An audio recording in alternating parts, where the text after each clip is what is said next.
হরে কৃষ্ণ বন্ধুগণ, আজ 10ই আগস্ট 2023 সুপ্রভাত।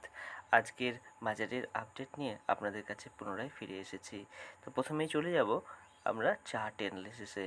প্রথমেই চলে গেলাম ইউএস ভিক্সের চার্টে, যেখানে আমরা দেখতে পাই যে বিশ্বর বাজার যা প্রবণতা সেটা এখান থেকেই প্রধানত পরিলক্ষিত হয়।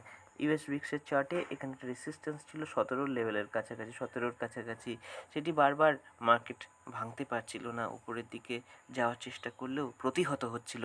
সেই যে রেসিস্ট্যান্স সেটাকে ভেদ করে মার্কেট উপরে চলা শুরু করে দিয়েছে। অর্থাৎ ইউএসএ যে ভিক্স সে বলছে যে মার্কেটে অস্থিরতা আসতে চলেছে। মার্কেট আর এতদিন ধরে যে সুস্থিরভাবে মার্কেট ধীরে ধীরে ধীরে ধীরে উপরে যাচ্ছিল, তার উপরে কিন্তু একবার বিরাম আসবে। এরপরে একটা ঝোড়ো আবহাওয়া শেয়ার মার্কেটে আসতে চলেছে। ইউএস 10 ইয়ারের বন্ডেল ও কিন্তু অতটা আক্রমণাত্মক নয়, অ্যাগ্রেসিভ নয়। ও বলছে যে না, আমি একটু রেঞ্জ বাউন্ড থাকবো।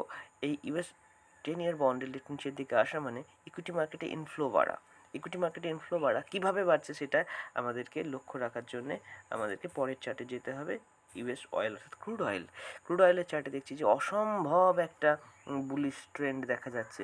একটা রেসিস্ট্যান্স লাইন মোটামুটি এই লেভেলে ছিল 81.92 অর্থাৎ 82-র কাছাকাছি একটা রেসিস্ট্যান্স ছিল। সেই রেসিস্ট্যান্স কিন্তু পার করে মার্কেট উপরের দিকে চলা শুরু করে দিয়েছে। এই 83 লেভেলে ছিল সেই রেসিস্ট্যান্স। 83 লেভেলকে মার্কেট একদম ধ্বস্ত করে একদম হেলায় ভেঙে দিয়ে উপর চলা শুরু করে দিয়েছে। এখানে কয়েকদিন মার্কেট সময় অতিবাহিত করেছে। আপনারা দেখুন, এই সময় অতিবাহিত করার সময় যেমন সাইক্লোন সমুদ্রের মধ্যে থাকার সময় শক্তি সংগ্রহ করে, শক্তি সঞ্চয় করে, ঠিক সেই রকম এখানে শক্তি সঞ্চয় করে মার্কেট একদম ভেদ করে চলে গেছে। আমরা এখানে যদি একবারের জন্য ভলিউমটাকে অ্যাড করে দিই, ভলিউম অ্যাড হচ্ছে না, ভলিউমে নেই, এখানে ভলিউম রেকর্ড হয় না।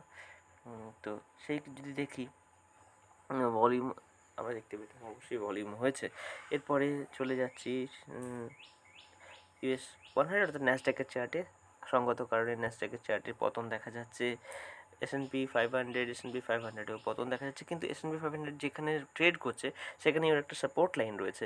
এখানে যদি আজকের মার্কেট অর্থাৎ বিকেল সন্ধ্যাবেলা ইউএস মার্কেট খুলবে, তখন যদি একটা বাইং প্রপেনসিটি অর্থাৎ কেনার প্রবণতা শুরু হয়, তাহলে কিন্তু মার্কেট এখান থেকে ঘুরতে পারে।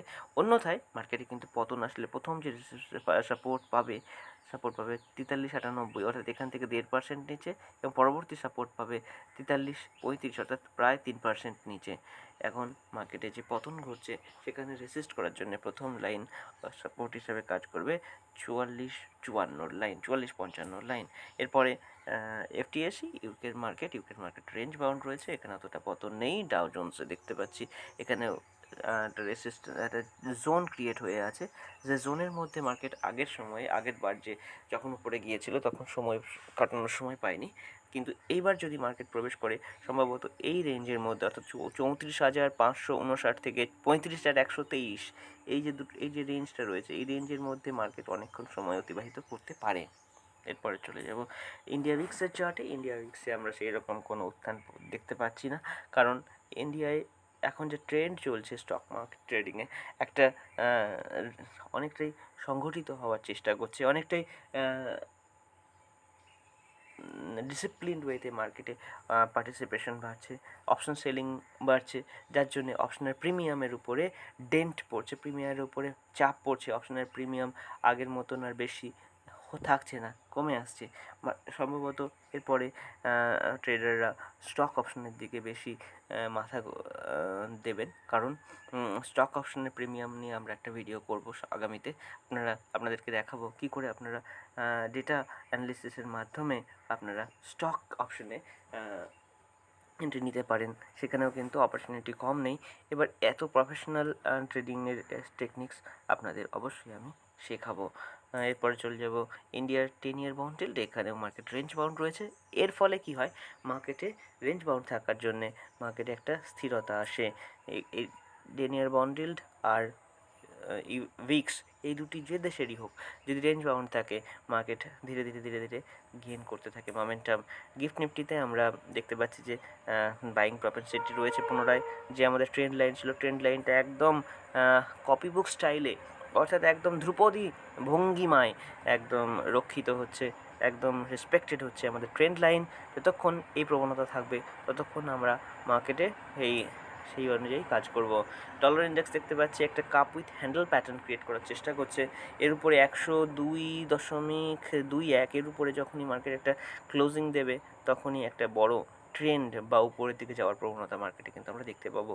এই ট্রেন্ড অবশ্যই এই রকম চার্ট প্যাটার্ন অবশ্যই স্ট্রেংথের প্রতীক। এরপর চলে যাবো ইউএসডি আইএনআর এর চার্টে, একদম ডলার ইন্ডেক্সের অনুসারী এই চার্ট, সেই চার্টেও আমরা কাপ উইথ হ্যান্ডেল প্যাটার্নের মধ্যে দেখতে পাচ্ছি। এরপরে চলে যাবো ইউরো ইউএসডিতে সেই ডলার ইন্ডেক্সের ইনভার্স রেপ্লিকা, অর্থাৎ বিপরীত প্রতিচ্ছবি হয় ইউরো ইউএসডি নিচের দিকে রয়েছে। বল্টিক ড্রাই ইন্ডেক্সে কোনো সংকেত নেই, একদম ফ্ল্যাট চলছে, সুতরাং কোনো ইকুইটি মার্কেটের জন্য কোনো বার্তা দিতে পারছে না এই মুহূর্তে বল্টিক ড্রাই ইন্ডেক্স। বিটকয়েন একদম রেঞ্জ বাউন্ড রয়েছে, একদম তারই অনুসারী ইথেরিয়ামও রেঞ্জ বাউন্ড। গোল্ডে কিছুটা পতন এসেছে, এটি আপনাদের পোর্টফোলিওতে অ্যাড করার সময় এসেছে। আপনাদের যদি সারপ্লাস ক্যাপিটাল থাকে অথবা ইকুইটি মার্কেটের সঙ্গে সঙ্গে যদি আপনারা হেজ করার জন্যে গোল্ডের অ্যালোকেশন রাখেন, তাহলে কিন্তু গোল্ডের অ্যাকুমুলেশন জোন এখন চলছে, আপনারা অবশ্যই ধীরে ধীরে অ্যাকুমুলেট করা স্টার্ট করতে পারেন।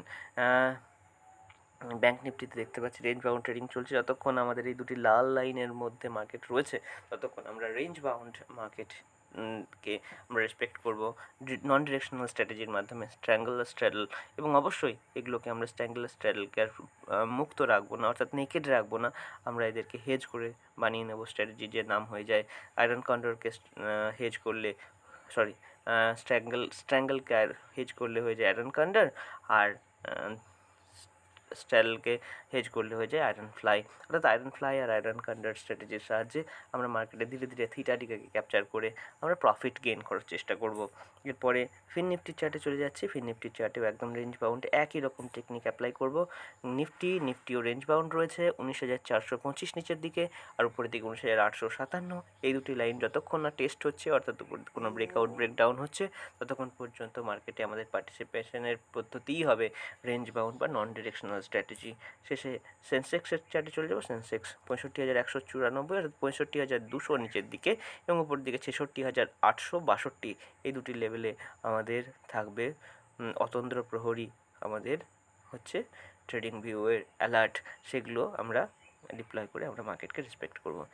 আজকের মার্কেট অ্যানালিসিস এটুকুই। আপনারা সাবধানে ট্রেড করুন এবং অতি অবশ্যই আপনারা মার্কেটের কথাবার্তা চার্টের মাধ্যমে আপনাদের কানে কানে পৌঁছে দেওয়ার জন্যে উপস্থিত থাকবো। যদি আপনাদের পছন্দ হয় তাহলে আমাদের চ্যানেলটিকে সাবস্ক্রাইব, ভিডিওটিকে লাইক করে সঙ্গে থাকুন। ধন্যবাদ, ভালো থাকবেন।